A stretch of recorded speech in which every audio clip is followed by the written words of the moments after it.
Assalamualaikum, kembali lagi bersama saya Umi dan partner saya Syaz. Okey, hari ini kami akan bawakan koleksi tudung yang sangat eksklusif dan menarik dari Siti Murni.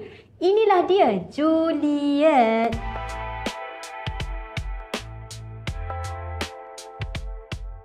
Okey Syaz, tudung Juliet ni ada berapa warna Syaz? Kita ada 10 color cantik-cantik. Kita ada color nude dan kita ada color pink.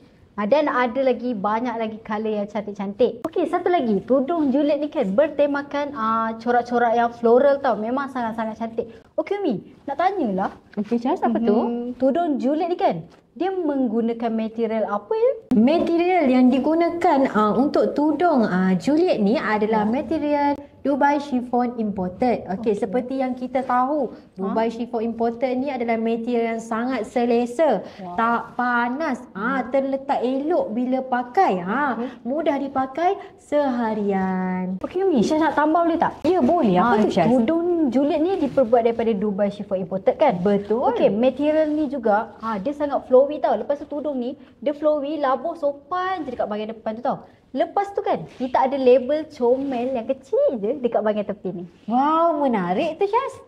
Okey Syaz, harga untuk tudung Juliet ni satu helai RM79.